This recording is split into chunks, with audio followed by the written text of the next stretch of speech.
नमस्ते गुरुवर। अंतिम निर्देश भगवान महावीर स्वामी ने जैन दर्शन में एक सिद्धांत दिया स्यादवाद का, और अभी कुछ दिन पहले मैंने एक आर्टिकल पढ़ा कि इसी स्यादवाद के सिद्धांत को बेस मानते हुए आर्टिफिशियल इंटेलिजेंट का आविष्कार हुआ, जो कि आजकल पूरी दुनिया में चर्चा का विषय है, एआई। मेरी जिज्ञासा है महाराज कि वो स्यादवाद का सिद्धांत किस तरह से वर्क करता है और अनेकांतवाद और स्यादवाद में क्या फ़र्क है। ओम नमः सिद्धेभ्या। पंच परमेष्टि भगवान की, आचार्य गुरुदेव विमल सागर जी महाराज की, आचार्य गुरुदेव सन्मति सागर जी महाराज की, 3 कम 9 करोड़ मुनिराजों की, द्वादशांजनवनी माता की।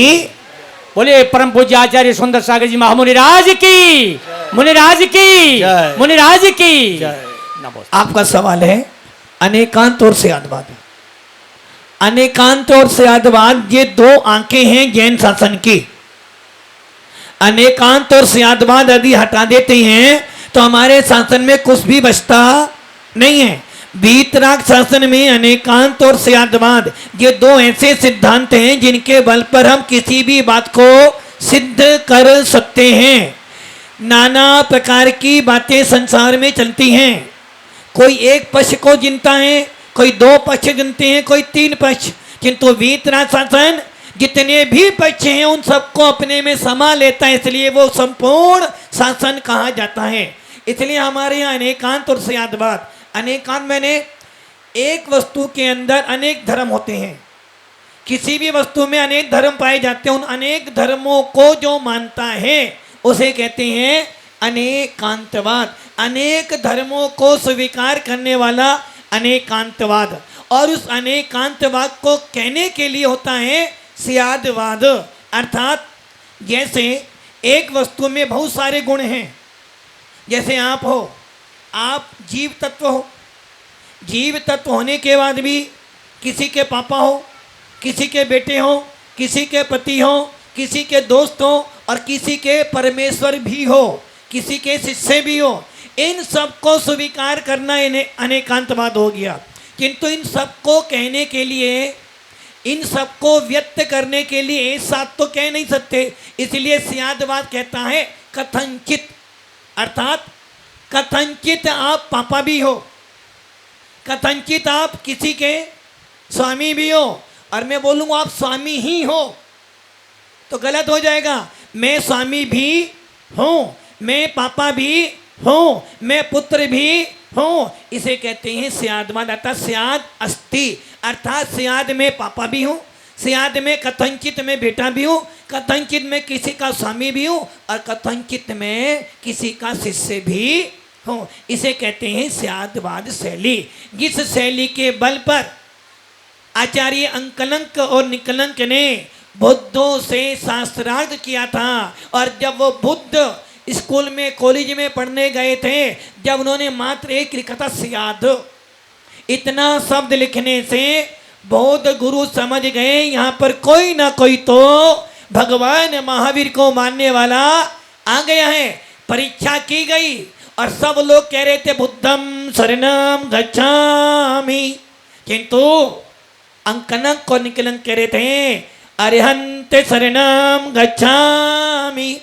इसलिए स्यादवाद जैनों का प्राण है, और जो स्यादवाद को पढ़ लेगा पूरे विश्व में भगवान महावीर के शासन को प्रकाशित कर देगा। महाराज जी, इसमें एक दृष्टांत आता है, जैसे कि 3 नेत्रहीन व्यक्ति हैं और वो एक हाथी को देखते हैं। तो पहला नेत्रहीन व्यक्ति सूंड को देखता है, वो समझता है ये अजगर है। दूसरा नेत्रहीन व्यक्ति उसके पैरों को देखता है, बोलता है ये खंबा है।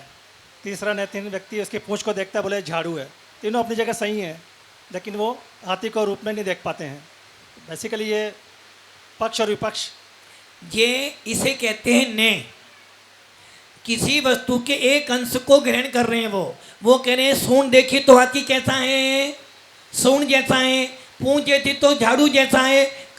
खम्बा, पैर देखो तो खम्बे जैसा है। वो ने एक वस्तु के एक अंश को ग्रहण करता है, किंतु जो परमाणु होता है वो पूरे के पूरे वस्तु को ग्रहण करता है। परमाणु और ने वो यहाँ आ जाएगा। प्रमाण का मतलब है पूरी वस्तु को वर्णन करना, और ने किसी वस्तु के एक अंश को वर्णन करता है उसे न्याय कहते हैं। तो जो आपने बोला हाथी वाला दृष्टांत वो न्याय पहलावत होता है। एक व्यक्ति ऐसा भी जो पूरी वस्तु को वर्णन करता तो वो प्रमाण हो जाएगा। और एक एक अंश को लेकर कथन करना उसे न्याय कहते हैं।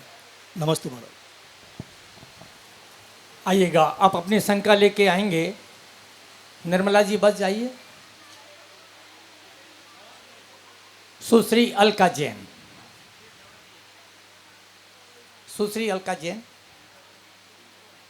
अभी नाम लिखा है ना, कौन है तो बोलो ना प्रश्न है।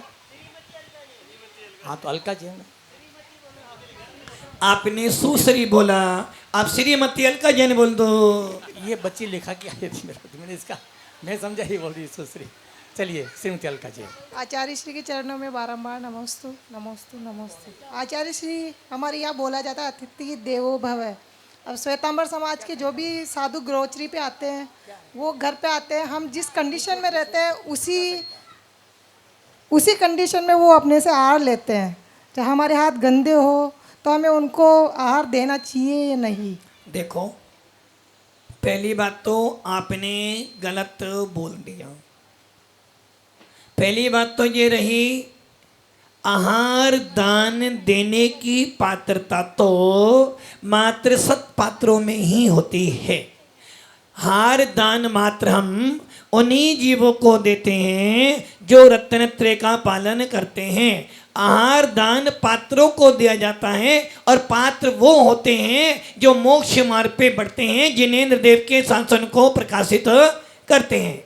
इसलिए आहार दान तो नहीं दे सकते, किंतु ये जरूर है जब कोई श्वेतांबर साधु आपके यहाँ आता है तो आपको भोजन देना चाहिए। और वो श्वेतांबर साधु जो होते हैं उनका नियम होता है कि अपने उद्देश्य के बनाए हुए भोजन को वो नहीं करते हैं। वैसे ही हमारे दिगंबर साधु जो होते हैं, यदि उनके उद्देश्य के लिए उनको उद्देश्य कर कर उनको लक्ष्य कर कर यदि हार बनाया जाता है तो हमारे दिगंबर साधु उस हार को लेते नहीं हैं, जो कि वो उनके दोष में लग जाता है। इसलिए साधु दिगंबर जो होते हैं वो 46 दोष 32 अंतरायों को टालकर आहार करते हैं। श्वेतांबर साधु गोचरी के लिए आते हैं, हमारे दिगंबर साधु गोचरी करने जाते हैं, क्योंकि गोचरी शब्द जो है हमारे मूल सिद्धांत कुंद कुंद स्वामी का है। गोचरी गोचरी मैंने जिस प्रकार गायें चरती हैं वैसे ही एक दिगंबर साधु आहार करने जाता है तो वो गरीबी अमीरी नहीं देता है, ऊंचा नीचा नहीं देता है, मात्र श्रावों की भक्ति देता है। और सत्पात्र देखकर, अच्छा कुल देखकर, जो अच्छे कुल का उनके आहार करने जाते हैं उसे कहते हैं गोचरी। ये शब्द दिगंबरों का है, गोचरी। तो जब श्वेतांबर साधु आते हैं तो उनका नियम क्या होता है, आप जिस अवस्था में हो, यदि आप के हाथ मिट्टी के हैं तो मिट्टी के हाथ से दे दो, यदि आपके हाथ साबुन के हैं तो साबुन के हाथ से दे दो, और यदि आपके हाथ और किसी चीज से गंदे हो गए हैं, मतलब कि आप सवेरे सवेरे जहाँ जाते हो ना, यदि आप सवेरे सवेरे गए हो और कोई दिगंबर कोई श्वेतांबर साधु गोचरी पर आ गया है तो वो आपको हाथ धोने का अवसर नहीं देगा। यदि आपने हाथ धो लिए तो उनको कच्चे पानी का परहेज होता है, इसलिए वो आपके नहीं लेंगे। आप जिस अवस्था में हो उस अवस्था में उन्हें दे दो आहार भोजन, वो लेकर चले जाते हैं। अब उनको देना चाहिए नहीं देना चाहिए, देखो हमारे यहाँ 4 प्रकार के दान आते हैं, पात्र दान, समदत्ति दान और उसमें एक आता है करुणा दान। तो वो तो हमें देना चाहिए। हम उनको, कोई हमारे द्वार पे भोजन लेने आया है तो हमें उनको भोजन जरूर देना चाहिए, किंतु पात्र समझकर नहीं देना। बस ये समझना कि एक जैन व्यक्ति के घर में यदि कोई साधक आ गया है तो हम उनको भोजन दे दें ताकि उसकी क्षुधा वेदना दूर हो जाए। नमोस्तु आचार्य श्री। आइएगा, अब बुला रहा हूँ महावीर जी वेद, अपनी जिज्ञासा रखें, उनके बाद तैयार हैं गुलाब चंद जी साहब। नमोस्तु आचार्य श्री। मेरी जिज्ञासा यह है कि हम शेविंग बनाते हैं और बाल कटवाते हैं, क्या उस दिन का सूतक लगता है क्या? आप सेविंग बनाओ या बाल कटाओ, सतत तो लगता ही लगता है। यदि नाई के पास कटाओगे तो भी लगेगा, घर में काटोगे तो भी लगेगा, क्योंकि बाल काटने के बाद आपको स्नान करना पड़ता है। तो 3 घंटे कम से कम आपको धार्मिक क्रियाओं से बचना चाहिए। तो क्या उस दिन हम अभिषेक वगैरह नहीं कर सकते, सेविंग बना अरे करके भाई, आए तो? जिस दिन सेविन बनाओ शाम को बनाओ, सवेरे अभिषेक कर लो। शादी में जाना हो तो पहले अभिषेक कर लो, शाम को शादी पे चले जाओ। नमस्ते जी नमस्ते।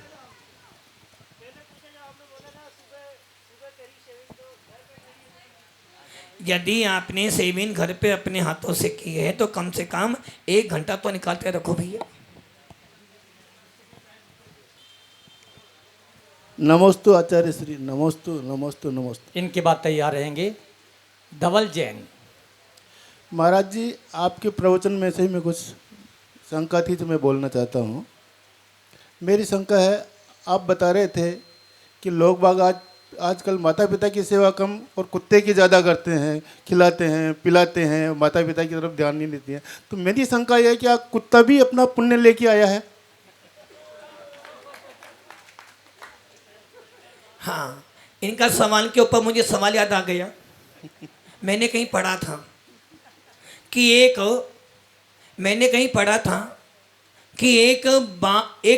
पिता ने अपनी पूरी वसीयत अपने बेटे के नाम करी, और बेटा छोटा था, पिताजी मरने वाले थे। उन्होंने अपने दोस्त को बुलाया और बोले, भाई ये वसीयत मैंने अपने बेटे के नाम की है, जब तक मेरा बेटा समझदार ना हो जाए तो उसको मत देना नहीं।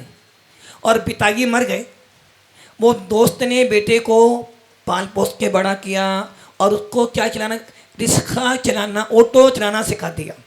अब वो ऑटो चला रहा, चलाते चलाते जब बच्चा बड़ा हो गया, समझदार हो गया, तो पिता ने, उस दोस्त ने सोचा अनाउंसमेंट कराते हैं आकाशवाणी पर कि फलाने फलाने नाम के पिता ने अपने उस बेटे के नाम संपत्ति, ये उसका बेटा है। उसने सुना ऑटो वालों ने, बोला ये नाम तो मेरे पापा का भी था। अरे एक नाम के बहुत सारे लोग हो सकते हैं। अरे नाम तो मेरा भी आ गया। अरे मेरे नाम के भी बहुत सारे लोग हो सकते हैं। धीरे धीरे फिर नाम आया कि उस गांव का वो नाम व्यक्ति और नाम का नाम है। अरे ये नाम तो मेरा ही है। अब वो गया, और जब वो गया तो उसने अपने उस मित्र जिसने पाला था, बोले बेटा तू करोड़पति है, करोड़पति। उसने बोला जब मैं करोड़पति था तूने मुझसे ऑटो तो चलवाया, तुझसे मैंने इसलिए ऑटो चलवाया ताकि तू अब समझदार हो गया। उस समय तू समझदार नहीं था। अब उससे बोलो, हे ऑटो वाला इधर आ। वो कहेगा भैया ऐसे तो मैं 1000 ऑटो अब। वैसे ही जो आपने सवाल पूछा है कि वो कुत्ता पुण्यशाली है जिसको बेटे माता पिता ने बेटे को पालकर इतना बड़ा किया, उसके पास माता पिता के लिए तो समय नहीं, किंतु कुत्ते को घुमाने के लिए समय है, खिलाने के लिए समय है, निनाने के लिए, यहाँ तक कि उसका मन साफ करने के लिए समय है। तो कुत्ता भी अपना पुण्य तो लेकर आया जब तो तुम्हारे घर में पैदा हुआ है। और तुम पुण्यशाली होने के बाद भी इतने पापी बन गए, तुम्हारा बेटा तुम्हें 2 शब्द भी बोलने के लिए तैयार है। तो इसलिए भैया कुत्ते का पुण्य तो है कि वो गाड़ी में घूमता है, और आपका इतना पुण्य नहीं कि आपका बेटा आपको 2 शब्द भी बोले। इसलिए पुण्य कमाओ। यदि पुण्य होगा तो नरकों के अंदर भी कोट बन जाएगा, और यदि पाप होगा तो देवगति में जाने के बाद भी बाजे ही बजाओगे वहां जाकर। धवल जैन। वहां भी बाजे वाले हैं। अभी यो जाति के लोग बाजे बजाने वाले देव बहुत सारे हैं। बाजे बजाने वाले भी हैं, और जी वाहन बनने वाले देव भी हैं, और सफाई करने वाले भी हैं। इसलिए देव तो बनना, किंतु अच्छे देव बनना। इसलिए पुण्य कमाओ। ओम। नमस्ते महाराज जी, मेरा प्रश्न ये है कि जब मंदिर में जाते तब घंटे क्यों बजाते? जब घर में कोई आता है तो बेल बजाता है ना। बेल क्यों बजाता है? ताकि मम्मी जान जाए कि बाहर पापा खड़े हैं, गेट खोल दें। वैसे ही जब मंदिर में जाते हैं तो हम घंटी इसलिए बजाते हैं ताकि सभी लोगों को मालूम पड़ जाए कि और दूसरे लोग भी दर्शन करने आए हैं, और आपको स्थान मिल जाए ताकि हम भी भगवान के दर्शन कर सकें। नमस्ते। नमस्ते गुरुदेव। एक छोटी सी शंका है, जिज्ञासा है। भक्ति जब भोजन में प्रवेश करती है। भक्ति जब भोजन में प्रवेश करती है तो वो महाप्रसाद बन जाती है, और भक्ति जब भूख में प्रवेश करती है तो व्रत उपवास बन जाती है। भक्ति जब पानी में प्रवेश करती है तो वो गंधोदक बन जाती है, और भक्ति जब यात्रा में प्रवेश करती है तो वो तीर्थ यात्रा बन जाती है, और भक्ति जब संगीत में प्रवेश करती है तो भक्ति संगीत हो जाता है, और भक्ति जब घर में प्रवेश करती है तो घर एक मंदिर बन जाता है। इस उक्ति के साथ क्या सिर्फ भक्ति ही भक्ति की जाए या इसके साथ और भी कुछ आवश्यक है? महाराज जी समाधान करें। किसके लिए? आत्म कल्याण के लिए। देखो भैया, आत्म कल्याण करना चाहते हो, भक्ति से जल गंधोदक बन सकता है, भक्ति से घर मंदिर बन सकता है, भक्ति से नरक में भी आप सम्य दर्शन प्राप्त कर सकते हो, और भक्ति से देव गति के अंदर भी सुरेंद्र पद पर विराजमान हो सकते हो। किंतु भक्ति करने से आत्म कल्याण होने वाला नहीं है, जो कि भक्ति आपको शुभ आश्रय करवाएगी, और शुभ आश्रय आपको संसार में घुमाएगा। यदि वास्तव में तो आत्म कल्याण करना चाहता है तो मात्र अपनी आत्मा की भक्ति कर, अपनी आत्मा के सम्य दर्शन की भक्ति कर, रत्नत्रय की भक्ति कर, और यदि ऐसी अभेद भक्ति करेगा तो इस दिन शासन से भगवान बन जाएगा। नमोस्तु गुरुदेव। और किसी की शंका है? 2-3 आए नहीं पूछने वाले। सुरेंद्र कला है? और कौन पूछ रहे हैं? किसका हाथ खड़ा? निर्मला जी बजाइए। और किसी का प्रश्न हो तो पूछ सकते हैं अभी। है कौन? अरविंद जी। अरविंद जी अजमेरा फ्रॉम सुभाष नगर, आइएगा।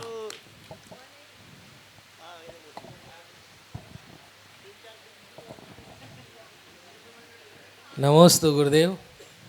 मेरा प्रश्न ये है गुरुदेव, जब आप प्रवचन के पूर्व में आप जो वो महावीराष्टक का श्लोक पढ़ते हैं, यदीर्चा भावेन, इसका थोड़ा हिंदी अर्थ समझा दें गुरुदेव। हिंदी अर्थ समझा दो। अब वो भैया, अब काला जी ने नाम बोल दिया तो कुछ ना कुछ तो पूछना ही पड़ेगा भैया।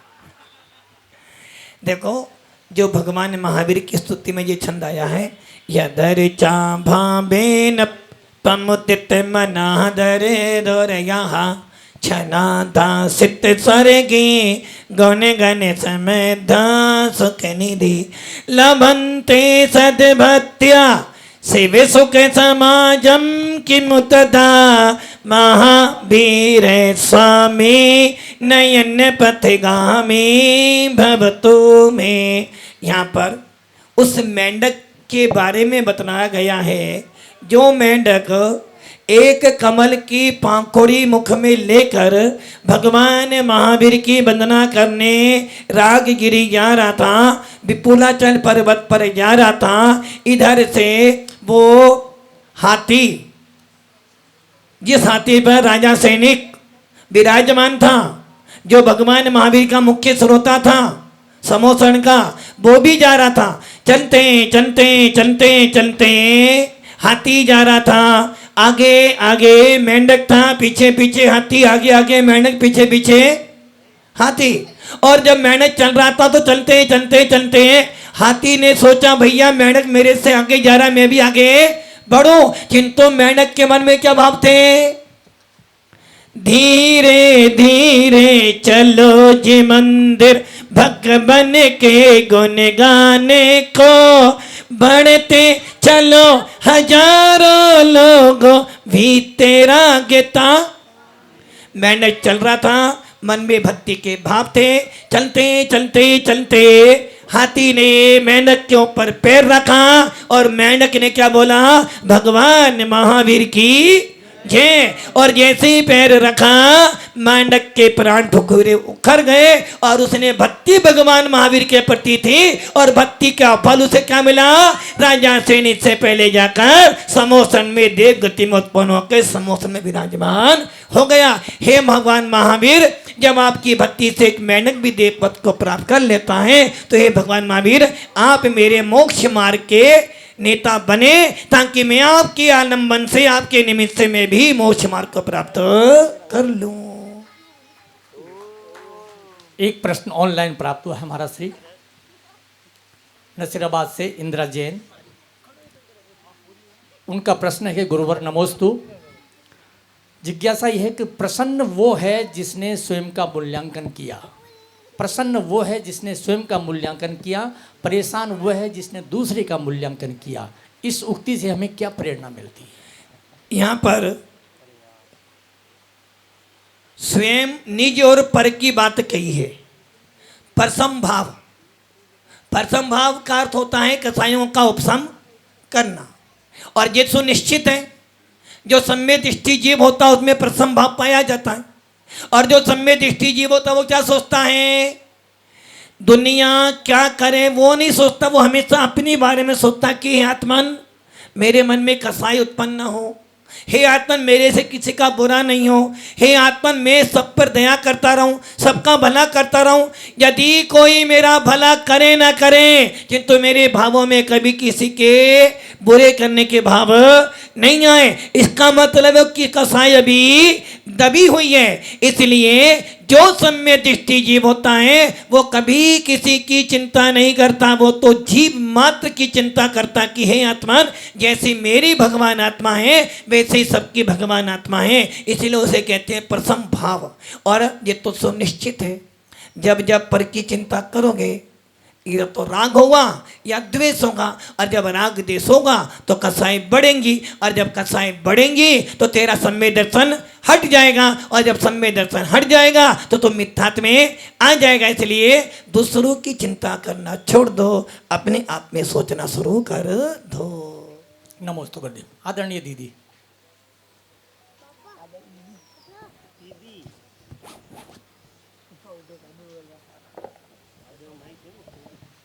नमोस्तु आचार्य श्री। नमोस्तु महाराज जी, वंदाई माता जी, इच्छा माता जी। आचार्य श्री, उन्होंने बाल काटने के सूतक पूछा, तो नाखून काटने पर भी सूतक लगता है तो कितने टाइम का लगता है? देखो नाखून हो बाल हो ये सब मल दोष में आते हैं।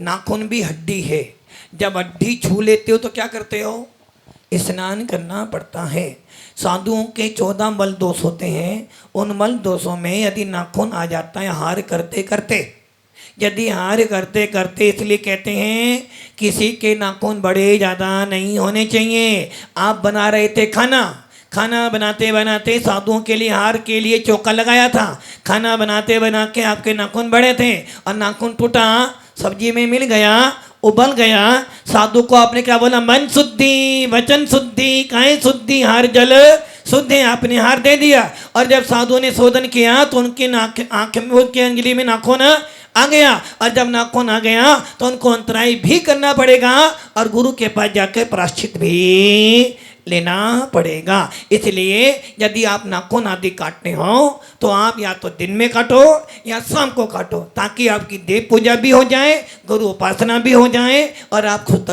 सूतक पातक से भी बच जाओ। यदि आप नाखून काटे तो कम से कम अंतर्मुख तक तो आप अपनी क्रियाओं को रोको, ताकि आपको शुद्धता आ जाए और आपके भाव अच्छे हो जाएं। रात में काट सकते हैं आचार्य?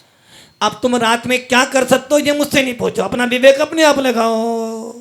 दिन भर तुम्हारे पास में, दिन भर में काटो, रात में क्यों करते हो? जो काम दिन में हो सकता है वो दिन में करो, और जो काम रात में हो सकता है वो काम रात में करो। इंसान उल्टा काम करता है, सवेरे देर से उठता है, रात जल्दी, सवेरे देर से उठता है और रात देर से सोता है। जो काम दिन में करने के वो दिन में करो, जो काम रात में करने के वो रात में करो। अच्छा श्री, एक और प्रश्न है कि पूजा की लाइनों में मैंने पढ़ा था कि भंवरा बन के चरणों में आना है, मतलब कामबाण विध्वंस ने पुष्प चढ़ाते तब, और एक भजन भी आता है कि मैं फूल बनकर तेरे चरणों में चढ़ जाऊं। तो हम तो पंचेंद्रिय जीव हैं, तो हम एकेंद्रिय जीव की कामना क्यों करते कि हम भविष्य में मतलब एकेंद्रिय जीव बने, ऐसा भगवान से? अरे गई भैंस पानी में, वहाँ कभी अपनी भक्ति को पकड़ करने के लिए उपमा दे रहा है कि हे भगवंत, जिस प्रकार आपके चरणों में फूल चढ़ा होता है वो सुबह पुण्य को पाता भगवान, उसी प्रकार मैं भी अपने भावों से आपके चरणों में सदा पढ़ा रहा हूँ। कभी ऐसा हो सकता है कि तुम पंच इंद्रिय से एक इंद्रिय बन जाओ, भावना भाव के क्या? यदि जिनेंद्र देव की पूजा करने के बाद भी तुझे एक इंद्रिय बनना पड़े तो समझना तेरी भक्ति में अभी दम नहीं है, और तेरी भक्ति में दम नहीं तो तेरे भगवान में भी दम नहीं है। भक्ति तो उसे कहते हैं कि भक्ति करते करते करते एक इंद्री भी देव बन जाता है। भक्ति मेंढक ने करी तो मेंढक देव बन गया। और यदि पंच इंद्रिय मनुष्य भक्ति कर कर यदि एक इंद्री बन जाए तो समझना तेरी भक्ति में खोट है। इसलिए वहां कभी कह रहे हैं भगवान वो तो भजन में आपके भावों को तुलना दी है कि हे भगवान जिस प्रकार वो कमल आपके चरणों में शोभा पाता है भगवान उसी प्रकार मैं भी अपने भावों से आपके चरणों में सदा पड़ा रहूं। ये क्वेश्चन एक्चुअली महाराज जी का था। एक महाराज जी का उन्होंने बोला था कि ऐसे क्यों कामना करते हैं, इसलिए मैंने पूछा। आचार्य एक प्रतापगढ़ की एक आंटी थे, उन्होंने हमसे पूछा था क्वेश्चन कि आचार्य वागड़ मतलब जो हुमड़ के होते हैं और कोई नरसिंहपुरा में शादी करता है तो आप उनसे आहार नहीं लेते हैं, तो ऐसा क्यों? क्यों जैन ही है ना भैया। हमारे जैन शासन में आचार्यों ने आदेश दिया है किनसे हार लेना और किनसे हार नहीं लेना। और मैं नहीं जितने भी पुराने आचार्य हैं ज्ञानवान हैं वो सब भी ऐसा ही करते हैं। और पहले तो ये होता था जिनके यहाँ विजाति विवाह विधवा विवाह वीर्य संकर वर्ण संकर होते थे उनको समाज से अलग रखा जाता था। उनके यहाँ समाज पानी भी नहीं पीती थी, मंदिर के लिए दान भी नहीं लेते थे, मुनिराग घरों में प्रवेश भी नहीं करते थे। किंतु आज धीरे धीरे धीरे इतना हो गया कि उन लोगों को मंदिर में आने की छूट मिल गई, दान देने की छूट मिल गई, अभी से भोजन की मर्यादा मिल गई और साधु संतों के पास जाने की मर्यादा मिल गई और साधु संत भी उन घरों में आहार करने जाते हैं। किंतु बस इतना करते हैं जो कि हमारे आचार्य नेमीचंद सिद्धांत चक्रवर्ती देव ने तिल्लोसार तिल्लोपनति में लिखा है, यदि ऐसे लोग आहार दान देते हैं मुनियों को सत्पात्र को दान देते हैं तो उनको कुभोग भूमि की प्राप्ति होती है। जहाँ एक पैर वाले गधे के मुंह वाले घोड़े के मुंह वाले उल्लू के मुंह वाले चार हाथ वाले लंबे सिंग वाले लंबे पैर वाले पैदा होते हैं, इसलिए ऐसे लोगों को कभी भी सत्पात्रों को आहार दान नहीं देना चाहिए यदि उन्हें कुभोग भूमि में नहीं जाना हो। और जाना हो तो तुम्हारी मर्जी है भैया। नमस्ते आचार्य। अंतिम प्रश्न महाराज जी, इसके बाद फिर आरती भक्ति संध्या भी आज। सरला चोड़ीवाल। आचार्य श्री के चरणों में बारंबार नमोस्तु नमोस्तु। महाराज जी, एक तीर्थंकर की माता भी एक स्त्री है और हमारी पूजनीय आर्यिका माता भी एक स्त्री है और ऐसी बहुत सी कई स्त्रियां जो जिन्होंने बहुत अच्छे अच्छे काम किए, लेकिन फिर भी 10 लक्षण पूजन में ध्यानत राय जी ने तजी विष बेल नारी तजी गए जोगीश्वरा, ऐसा क्यों कहा? अपनी सारी पोल पट्टी मुझसे ही पूछ रहे हो भैया तुम तो। अरे भाई, स्त्री नारी नारी मत कहो, नारी रत्नों की थान, नारी से पैदा हुए 2400 प्रशंसा भी की है, किंतु स्त्रियों को बुराइयां तो दिखी, आचार्यों की प्रशंसा नहीं दिखी। अरे नारी तो वो होती है अपनी पर आ जाए तो बड़ी बड़ी सत्ताओं को पलट देती हैं। नारियां तो वो होती यदि अपनी पर आ जाए तो घर को नरक बना दे और घर को स्वर्ग बना दे। यदि एक नारी बिचल जाए तो पूरे राजस्थान में नहीं पूरे विश्व के अंदर भूकंप आ जाता है, और यदि एक नारी अच्छी बन जाए तो पूरे विश्व को मुट्ठी में समा लेती है। ये ध्यान रखना। नारियां विष बेल, नारी जब तक त्याग नहीं करोगे तब तक साधु संत नहीं बन सकते। इसलिए वहां लिखा है जब तक गृहस्थी में रहोगे, ये स्त्रियां जो होती है ना जीव तो बर्बाद कर रही है सारा जीवन। अब देख लो आप, यदि हमारे सिंटू भैया देखते कहीं हैं चलते कहीं हैं और बात किसी और से करते हैं, देखते कहीं हैं चलते कहीं हैं और निगाहें कहीं चलती हैं। ये ध्यान रखना, यदि सिंटू की शादी ना होती तो महाराज बन जाता। हमारे वो डॉक्टर साहब बैठे सागवाड़ा वाले बोले महाराज तो बन जाता, चित्तो क्या करूं, वो आगे पीछे पीछे। ये ध्यान रखना, एक स्त्री के आने से संसार बढ़ जाता है। और ये दे भी ध्यान रखना, स्त्री जो है हमारे आचार्यों ने स्त्रियों को बहुत सारी उपमा दी हैं, अच्छी उपमा भी दी हैं और खराब उपमा भी दी है।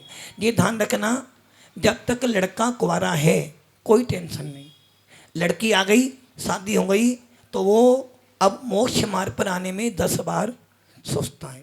इसलिए स्त्रियों को संसार कहाँ है, और जो संसार में फंसेगा तो दुखी तो हुआ, इसलिए स्त्रियों को विष बेल किन दिया है। किंतु ये ध्यान रखना, जो स्त्रियां अच्छी होती हैं, जो स्त्रियां अपने पतियों को मोक्ष मार्ग पे लगाते उनकी प्रशंसा भी की गई है। जैसे स्त्रीणाम सतानि सत्तो जनयन्ति, दिए ना, नहीं पूरा नहीं पढ़ना। तीर्थंकर की माँ को क्या उपमा दी है, माँ धन्य है तू, हे माँ तू धन्य है जो तूने मात्र एक ही पुत्र जन्म दिया है, जो कि पूर्व दिशा को जन्म देने, सूर्य को जन्म देने वाली पूर्व दिशा होती है, वैसे ही तीर्थंकर को उत्पन्न करने वाली पूरे विश्व में आदित्य तू ही है। और यह भी निश्चित है कि जो स्त्री तीर्थंकर की मां बनती है वो तीसरे भव में नियम से मोक्ष चली जाती है। एक आरिका जो महाव्रतों का पालन करती हैं और यदि महाव्रतों का समाधि पर्यंतन पालन करके मरण करते, समाधि मरण करते हैं भेद विज्ञान पूर्वक, तो वो स्त्री भी, वो आरिका भी अधिक से अधिक 7-8 भव में मोक्ष प्राप्त कर लेती है। किंतु जो स्त्रियां ना तो स्वयं संयम धारण करती हैं और ना ही अपने परमेश्वर को छोड़ती हैं, समझना ऐसी स्त्रियां विष बेल के समान हैं, उसे छोड़े बिना मोक्ष मिलने वाला। अब आप विष बेल बनना चाहो तो विष बेल बनो, और आरिका बनो तो आरिका बन जाओ। दोनों ऑप्शन खुले हैं। मेरा एक प्रश्न है आचार्य, सौभाग्य है आज कोई त्यागी व्रती पूछ ले। आज फ्रेंडशिप डे, मित्रता दिवस है। अच्छा, मित्र कोई मित्र की परिभाषा बताता है कि जो सदैव तुम्हारे साथ रहे, सुख में भले रहे ना रहे पर दुख में रहे, वो मित्र होता है। कोई कहता है कि कांच की तरह तुम्हें सही दिखाए और साये की तरह तुम्हारे सदैव साथ में रहे, वो मित्र होता है। मैं आपसे जानना चाहता हूँ कि एक वैरागी के लिए जो सब कुछ छोड़ चुका है, जो मोक्ष मार्ग पर बढ़ चुका है, उसके लिए सच्चा मित्र कौन है? और जो घर में बैठा है, जो धर्म ध्यान कर रहा है, जो अपने श्रावक धर्म को पालन कर रहा है, उसके लिए सच्चा मित्र कौन है? आखिर में सच्चे मित्र की परिभाषा क्या है? नमोस्तु आचार्य। धर्म ही सच्चा साथी है, जैसे दीपक बाती है, छूटे ना धर्म करम हो आत्मा। सच्चा मित्र तो मात्र एक धर्मी है। यदि आपका सबसे बड़ा कोई मित्र है तो धर्म है। कांच जैसे भी मित्र टूट जाते हैं और जो तुम्हारा साया बनते रहते हैं वो भी कपन उड़ाकर चले जाते हैं, किंतु धर्म ऐसा मित्र है कि तुम्हें कहीं भी चले जाना कभी तुम्हारा साथ छोड़ने वाला नहीं है। एक बैरागी के लिए, एक बैरागी मतलब चौथे गुण, 5वें गुणस्थान से लेकर 7वें गुणस्थान तक और 7वें से लेकर 14वें गुणस्थान तक यदि सच्चा मित्र है तो उसका धर्म है। धर्म करेगा तो वो मित्र तुझे निर्माण में जाने के बाद भी तेरे साथ में रहता हुआ तुझे धर्म का स्वामी बना देगा। जो घर में रहते हैं उनके लिए सबसे अच्छा मित्र यदि कोई है तो देव सा गुरु से बढ़कर कोई अच्छा मित्र नहीं हो सकता। लौकिक नहीं, ये पारलौकिक मित्र हैं। और लौकिक रीति से देखें तो नौकी आग फ्रेंडशिप क्या करते हैं भैया आज के दिन में? भैया जी, लड़का लड़की को क्या करता है? क्या कह रहे भैया? अपने अपने मित्र को गिफ्ट वगैरह देते। अरे तो मैंने क्या गलत बोल दी? मैंने गलत बोल दिया क्या? मैंने गलत बोला क्या? अरे वो बनाते हैं जिनका, वो लंबी चौड़ी बात है। वो तुम्हें वही याद आएगी। तुम्हें वैभव भैया तुम्हें वही याद आएगा। अरे लड़का लड़के को गिफ्ट देता है, लड़की लड़की को गिफ्ट देती है, और मित्र तो लड़की भी हो सकती है, लड़का भी हो सकता है। अरे सच्चा मित्र तो वही है जब तुम्हारा सब साथ छोड़ दें। सुख में तुम्हारा जब तुम्हारी जेब भरी हो, हाथ में बाइक हो और पीछे वाइफ हो, तो सब तुम्हारा साथ दे सकते हैं। किंतु जब तेरे पास कुछ भी ना हो, फिर भी तेरा मित्र तेरा साथ ना छोड़े, तो समझना मेरा वो सच्चा मित्र है। बब्बे आत्माओं, मित्र तो वो होता है सुख में साथ दे ना दे कोई बात नहीं, दुख में हमेशा खड़ा रहे, वही तेरा सच्चा मित्र है। और जो सुख आने पर तो साथ देता है, खिलाओगे पिलाओगे तो तेरी प्रशंसा करेगा, तेरी वाह करेगा।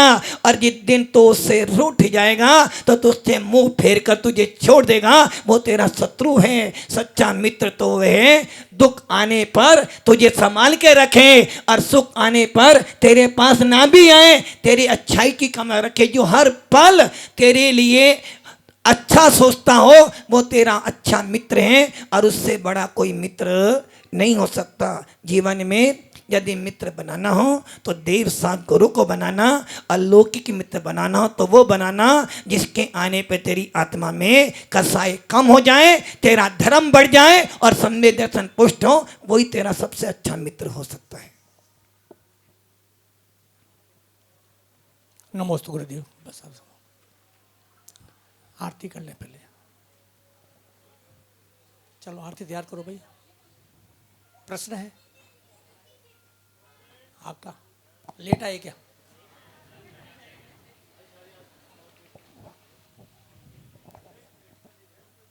नमस्ते आचार्य, नमस्ते, वंदे मातरम।